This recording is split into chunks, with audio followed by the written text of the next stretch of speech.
All right. The grand finale, DPE Showdown. It's a panel. It's a game show. It's going to be fun. It's going to be interactive. And I'm going to need your help to vote for who made the best point. So how it works is we have 4 contestants. We have 7 topics around DPE metrics, productivity metrics. And each person, panelist, gets 30 seconds per topic. We're going to go around. And then you, the audience, will vote via a polling mechanism from your app. So our contestants, I'm going to introduce them. First off, she is a jack of all trades when it comes to DPE. I've known her for a long time, one of our partners at Netflix. Welcome, Aubrey, to the stage.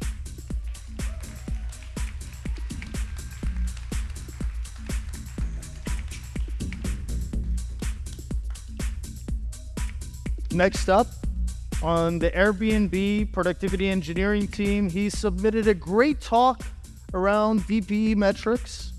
And welcome to the stage, Christopher.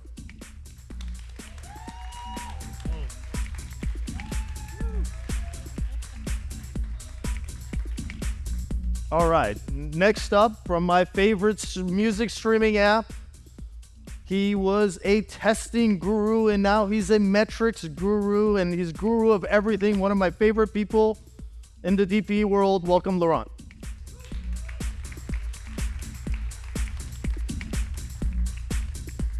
Last but not least, the professor, the Portuguese professor with DPE from Meta. Metrics is his thing. You saw his talk today. Welcome, Rui. Okay, let's do the first one. Round 1. It's an easy one. Get you all warmed up on DPE metrics. What is the most important DPE metric for you today? Aubrey, you first. Okay, so I'm on the JVM ecosystem team, so we're helping people build and package and publish applications and libraries. So one of the things that we definitely want to measure or keep our eye on, this particular metric, is something that's going to be happening the most frequently. And this is, how long does it take for me to be able to open a project in whatever it is and then be able to get an output out of it? So this is a combination of, I'm compiling my code, I have run my test, I have opened it in the IDE, just these kinds of things, so you can get up and go, something you're doing often. Okay, great. Christopher, you're up next. Thank you. Yes. So, I mean, the most important metric for me today is how many votes I get in my answer. So please help me achieve my goal. I think if anyone's listened to the talks today, I think one of the takeaways is like, there is no single metric for developer productivity. So I'm going to cheat and say we kind of have 3 that are top of mind. Developer satisfaction is 1 through surveys. PR frequency to sort of measure the inner loop, and lead time to change for outer loop. That's 3, but satisfaction, you're number 1? Always. Okay, great. Laurent, you're next. What's your favorite important DPE metric for you today? It could be at your job. It could be you personally. What do you think? For me, the most important one is the self-reported ability to focus. And because the key point is people can focus if they feel comfortable, if they feel that the build will actually produce the right answer, and if they don't change product or if they don't change direction all the time. All right, amazing. Rui, you're up next. Okay, so for me, I think it's technical debt, but not just technical in terms of code, but in terms of everything, even like management and whatnot. I think that if you don't have technical debt, then you will be proud of let's say your code base talking about code, and therefore you'll be more happy. And if you are happy, then the whole thing will follow with good code, good code health, test cases and whatnot. Check that. Love it. Okay, audience, your turn to vote on who made the best point. And they get a prize at the end of this. So it's not just, this time there's actually something that Jay could win. So get your QR code out.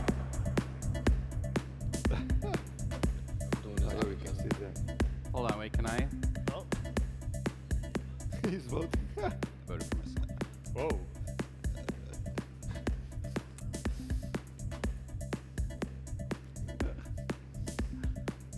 It's pretty funny. Live voting. Bravo, yeah. Awesome. 1 point for Laurent. Show. Nice little open round. Congrats, Laurent. Give him a round of applause. Okay, round 2. What's the hardest thing to measure in DPE? We had a lot of chats about measuring and whatnot. What's the hardest one? Rui, this time you're up first.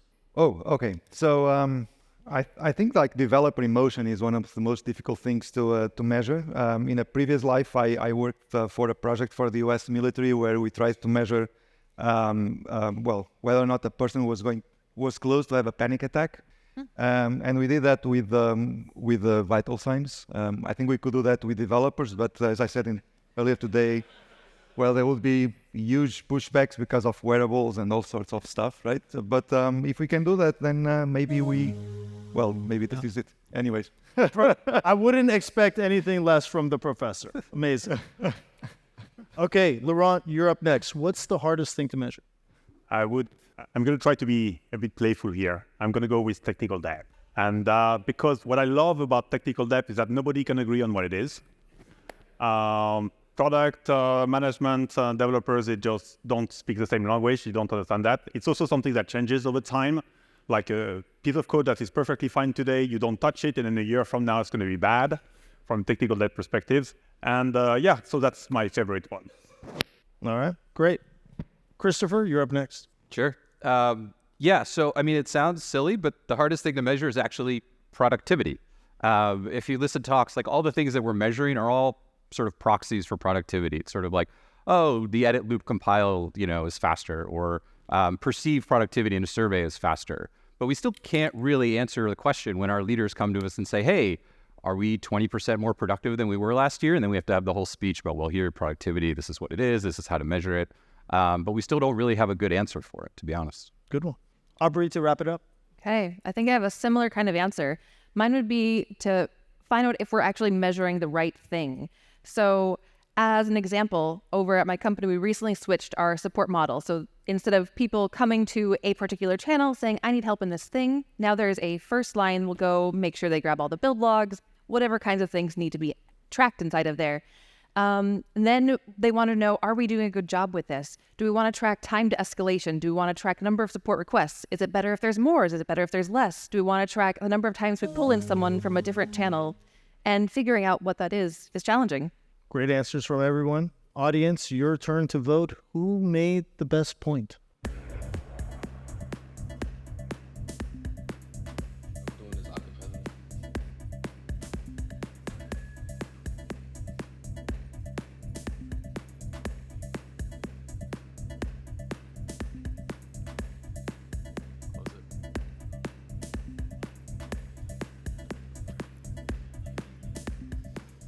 Got it, man. All right, Christopher, nice one. They loved your answer. Oh, No? wait, that's not Christopher. Hey, wait a minute. Spotify stole my vote, man. What? You guys trying to pull a fast one on me? Someone is cheating. Yeah, Gaming the metrics. I love it. Okay, all right. who's pushing They'll the fix button that. back Don't there? worry. They'll fix it. They'll fix it. Okay. Round 3. This is an interesting one. I live in this world all the time. The world of build times, right? What's worse for productivity? 2 to 5 minute builds? 5 to 10 minute builds? Maybe 5 to 10 minute builds, they can do other stuff. Well, what's worse? Laurent, you're first. Okay, let's go for something fun here. Obviously, you would say, shorter is better, right? But I read a study a long time ago that showed that after you reach, 10 minutes, something like that, actually people get faster. It's like, what the hell? It's because people start to do 2 things at once. And while the system builds for one PR, they actually switch to the other PR, and then they do that. Well, I'm not sure that's true, but I found it fun. So, Yeah. Parallel threads. Love it. Rui, you're next. Kind of similar. So it could be known, both one of them, right? I mean, I guess it depends if when something takes a lot of time, if you tell the user or the developer in this case that this is going to take X amount of minutes and he can change, he can do other stuff. If you don't know, then you may just be waiting idle without doing anything. So this is a difficult one. I guess it depends, and so known, both one of them. Right. True professor in. I love it. Aubrey. Okay. For me, the 5 to 10 minutes is worse. 2 to 5 minutes, I can do a stretch. I can revise. I can think about the process a little bit. I can find a ticket to say like, okay, the thing I was working on is related to this. Go find more context over there. 5 to 10 minutes, I've really gone into context switching. So there we go. And Christopher, to wrap it up. I mean, is this like a trick question? Like, It is. in what world are longer builds helping with productivity over shorter builds? Like, I can't picture that scenario. I remember there was like there was like a baseball game and the two announcers were having a debate about whether or not a leadoff double or a leadoff home run led to more runs in that inning. And the guy was arguing that no, it's a double will lead to more because it like builds momentum and the team gets going. And they're like, no, idiot, it's like a home run leads to more because that's an actual run and that's what you want. I think this is kind of keep it simple. Shorter builds are better. Well, there's no right answer with all these. This is about having fun. I think okay, this one has the right audience. answer. Audience, time to vote. Oh,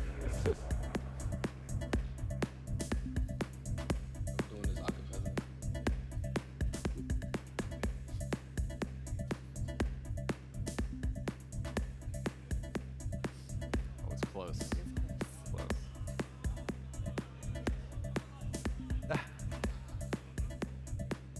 That was a tight one. It was exciting. It's like, which way is this chart going to go? Although Laurent, Aubrey, you're on the board.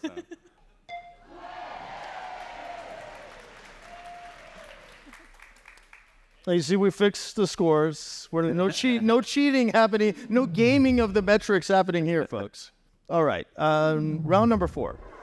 What's worse for DPE? Long troubleshooting times, long build times, or flaky tests? Christopher, you're up first on this time. Sure. I mean, these are our only 3 options, I guess, because I would like. I mean, you want to add a 4th, you can, please. I mean, I think there are a lot of things that help DP that aren't easily quantified, like micromanagement, too many meetings, changing roadmaps that no one ever really talks about. But for this one, for these 3, I think I'd put long build times first, then flaky tests, then troubleshooting. These are actually 3 things that we're all working very closely at Airbnb, and they kind of go sequentially. Like long builds just derail everything, and I will end my conversation there. Right. And that's why I picked those 3. I knew you were working on them at Airbnb. Janusz told me. Aubrey, you're next. That's right. Okay, I'm going to go for flaky tests. Flaky tests are definitely the worst. And the reason I choose that one is because it typically involves having to troubleshoot. And if you're retrying this flaky test so that you know that it is flaky, you're contributing to long build time. So it's actually an encapsulation of all 3. All right. Rui, you're up next. So I also go with flaky tests. The reason for that is that flaky test brings uncertainty, and so when it does bring uncertainty, then you may be doing things that you don't need to do just because the test is flaky, and so I think that's one of the worst things, not just for DP but for all sorts of stuff. Love it, Laurent. To wrap it up. All right. So if you look at the cycle for developers, first you build. Then you look at the results. If it's red, you retrigger, of course, right? Without even looking at it because it's flaky anyway. And once you've retriggered 3 times and it's still red, then maybe you look into it and you start to troubleshoot. Right.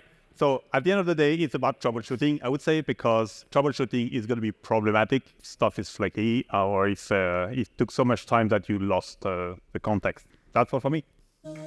All right. Amazing. Okay, audience. Whose answer did you like the most? And don't forget, there's a lot at stake here. We got a JBL, we got AirPods, we got Cradle beanies for folks who have both. Audience, vote it up. Let's go.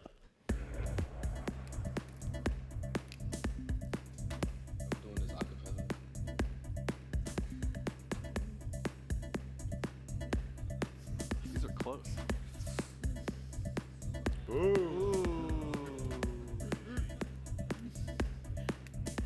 Oh,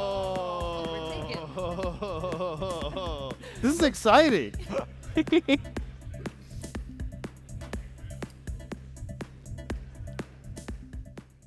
Laurent, they loved your troubleshooting. It was a tight one.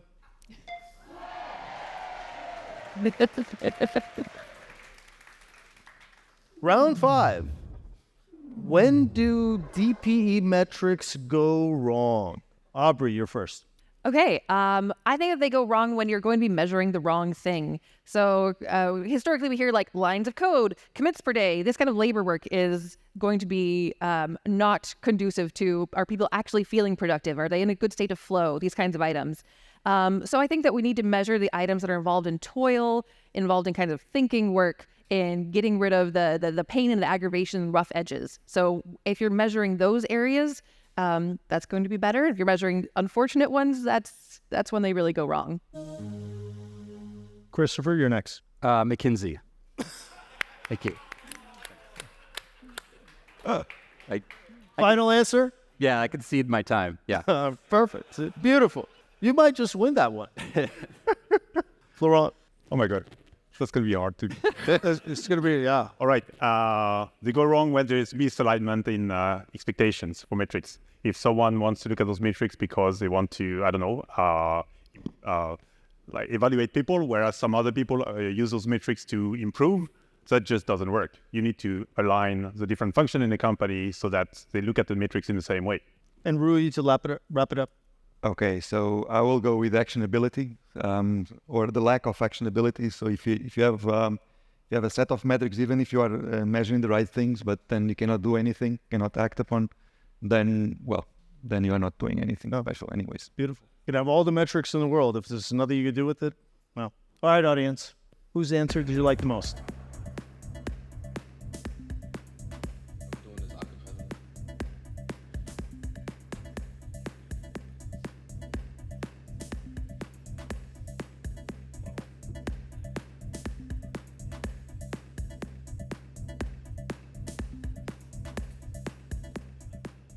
Nice one, Rui. Yes. Like it, yeah.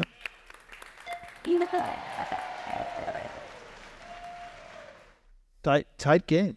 Okay. One of my favorites. You all have been working in this field for a long time now. What is the next big thing in DPE metrics? Which area has not yet been conquered yet? Rui, you're first.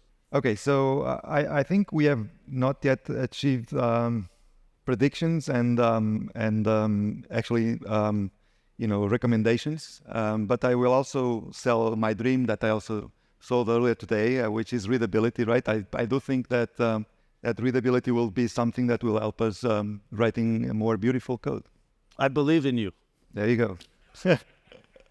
Laurent, you're next. My dream is to be able to understand the connections between all those metrics so that we can make what-if hypotheses, like if we were to move this part, or like if we were to reduce build times, how much would that affect the entire productivity of the company? What if we remove that project? Would that unlock everything?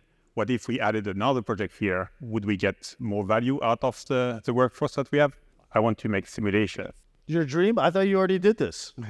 To a certain extent. Christopher.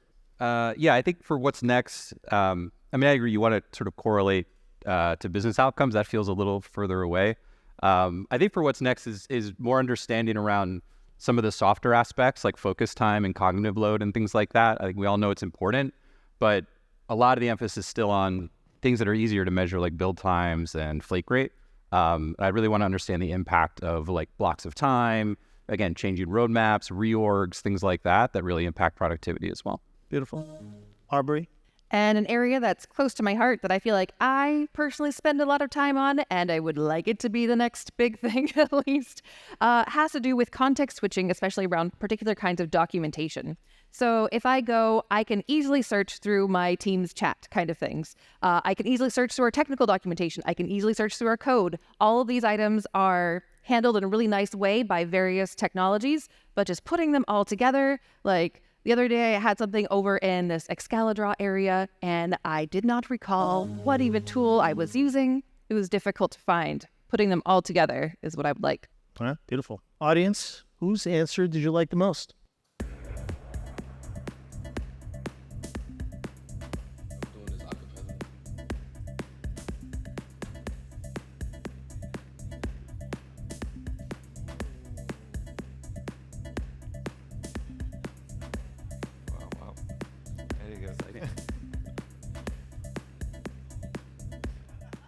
Rui, I believe in you. We'll do it. Readability, let's do it. Round 7. How do you align DPE metrics with business objectives? I'm sure you all are dealing with this today. Laurent, you're first. Oh my God. So ideally, we would be able to know directly that if you move a leading metric, you would actually impact the business. In practice, you need to make bets. So you basically put people from product, from business, from tech together, and you make a bet together that, yes, by moving this one, we're going to impact the products. This is like the example I gave this morning about like if you want to improve user satisfaction, maybe what you need to fix first is TTR. You make a bet. Rui, you're up next. Okay, so I think a way to do that is to involve developers in the whys of the company and the business objectives. And when you do that, then you empower developers and the sort of alignment between the DPE metrics and the business objectives will sort of come out of the empowerment that developers have. Beautiful. Aubrey? I think for whatever item that you're solving, you're going to want to find the underlying problem and go ahead and really address that. So for example, we saw that dependency updates were very quarrelsome. We have a multi-repo repository, multi-repos, there's like 3,400 ones that are active currently. And we decided to start measuring how many days does it take for the auto dependency updates to finally go ahead and get merged in successfully. So this is something that would tell us an actual number. We could track it back to maybe there's breaking changes, maybe there's teams that we need to talk to. And Christopher, to wrap it up. This kind of feels like you're like, oh, hey, how can I get users for this feature that I just built? You know, it's like, well, you probably should have gone the other direction with that. You talk to users about what features they want, and then you build that for them, right? I think one mistake is a lot of times the developer metrics, it's a build it and they will come sort of thing where you're like, let's get all the metrics and just see what comes out of that, right? I think you're much better off aligning on the business objectives first. Like, what are the problems that the company's trying to solve? And then work backwards from that and say, okay, what DPE metrics do we need to understand that better and probably measure that we're improving at it? Beautiful. All right, audience. Whose answer did you like the most? Time for you to vote.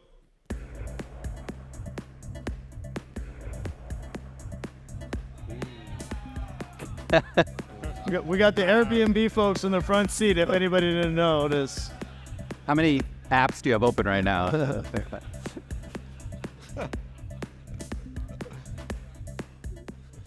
All right. Christopher? Oh my God. All right. So last one, this is like the bonus round. We usually do this for a tiebreaker, but it's not about the points, even though there are prizes. It's about you all learning something new. So we're going to have everybody participate. And it won't be a DPE metrics panel if you didn't have a topic around cognitive load. So which behavior has the biggest impact on cognitive load? And Christopher goes first this time. Sure. So, yeah, I think it's code complexity. Like, you know how it feels when you're working in just a well-written, well-maintained code base with easy-to-understand code, well-commented, well-tested. You don't even really need to go to the documentation. And then, you know, when you're sort of dealing with that legacy app where the only people who wrote it haven't been in the company for 5 years and, like, you can't do anything in it, it's just impossible to work in. And that's when I think all these other problems come out of that, like support and documentation and refactoring. So for me, it's code complexity. All right. Code complexity. Aubrey. I think it's going to be things like large context switching. So if you go from one area where things are written in a certain way, you go over here, they're written in an entirely different kind of way. They're using a different tool set, using a different tool chain. So one, this kind of context switching where you need to think about something with a different mindset overall. And then I'm going to go with immediate or conflicting deadlines. Also very cognitively loadful. Okay. Rui. Okay, so I think if we are able to reduce what we call the buzz factor, is something that will help for you to better understand the code. And one way to do that is whenever you are putting up a diff to be reviewed, you could just try to spread the knowledge of the code amongst different reviewers. And you could actually have multiple reviewers. One is there to acquire knowledge. Another one is there actually to as an expert, a subject matter expert, to stamp the diff.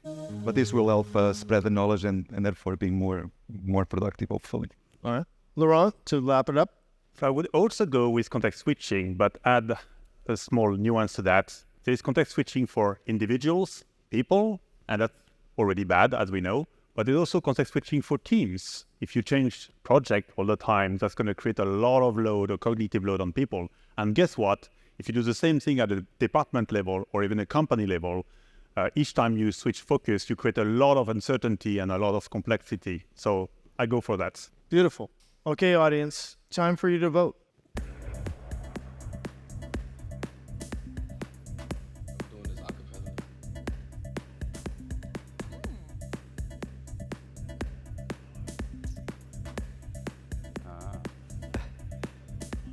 Four-way tie. Aubrey. Beautiful.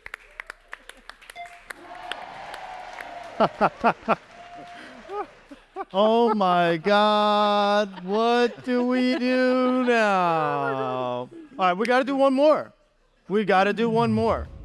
Any brave souls want to throw a question? We got a lot of metrics people here. I see Max over there. You know, I see some gurus. Anybody want to give us a question? There's a mic right there. Can we activate that mic right there? Anybody? Hey, Inez, get over here. Inez. Stepan? Stepan beats you to it. All right, Stepan. No gaming the metrics. I know you work for Airbnb. Don't give any layups to Christopher. Is it on? Oh, yeah. It's on. How much the AI is going to disrupt the developer productivity? How much? That's it's either going to be a How? lot or Anything. Give your thoughts. We can thoughts. vote. Okay, all right. I vote Okay. for you, Christopher, All right. anyway. So. Okay. I knew it. All right, let's go. We'll go this way. Aubrey, AI, tell us Okay, something. sure. Productivity. The very first thing that's coming over to mind is that we're taking a look at what it would be if we had AI be able to look through our various documentation and then be able to help us, one, write things in the correct tooling that we use from the very beginning all the way through various life cycles. Can it write some of this configuration? Can it triage what went wrong over here? So that's definitely something that we've wondered about, and there's been Slack discussions internally of like, can we feed it this data? Okay, Christopher. He sets you up. I know. What's the point? So, so I think that $1 million question, how much productivity boost is AI going to give all of us and all the developers at our company? Again, like a lot of these things, there's a lot of proxies for it. So perceived productivity is overwhelming. 75 to 95% of people thinks it makes them feel more productive. Task success goes up, so people can complete tasks 30 to 50% faster. Google's done some research where like their edit compile loop is about 8% faster. Our own data shows about a 5% increase to PR frequency. None of those things, again, really answer the question that your executives are probably asking, which is like, how many fewer developers can I hire with AI? So we'll see how this evolves. But I think, we're just at the beginning. There's so many use cases, and I'm really excited to see where it goes. Laurent. So I agree with you, of course. But I would like to say that AI is going to disrupt my work, and I love it. That's going to enable people in a company to go look into all the results that we get from the engineering satisfaction survey and ask questions like, what are people thinking about engineering development? And I love it because that's going to be so much easier than to have to parse all those answers myself. Beautiful. Professor? Okay, so I will talk about something from my previous life as a professor, right? So as a researcher, I tried to focus on automating the testing and debugging phases of the software lifecycle. We did something semi-automatically, but it's still requires quite some human effort. I think that we are getting at the point that the AI or all these LLMs and whatnot can actually help, on the one hand, coming up with test cases that actually are meaningful and are diverse and all sorts of things. I have a paper. I don't have the QR code here, but anyways. But I have a paper on metrics for testing, for automatic test generation. And then once you have that and you have enough diagnostic information, then you can automate the debugging process. And I think AI can do that. Beautiful. Most automatically. Okay, audience, your turn to vote. I feel like it wouldn't be complete without an AI question. So thank you, Stepan, for, 2023. I feel like Schwarzenegger is going to come in here and shoot us all. Just scratched, right? You can't do an AI joke without Schwarzenegger, right? There we go. Am I old? That was like 80s. Rui. All right. Thank you.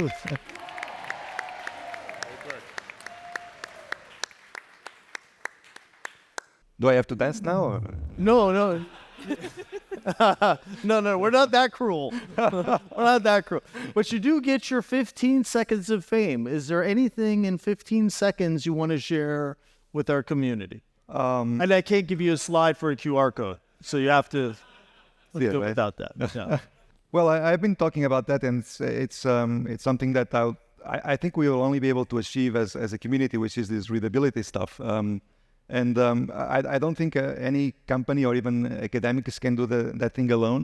It has to be a joint effort, because measuring readability is difficult. Even if it's like we have texts and whatnot, it's not something that, I mean, what is readable for me might not be readable for some other people, and code is particularly complicated. And so if you also think that this is important, just let's chat and let's try to get into something. Beautiful.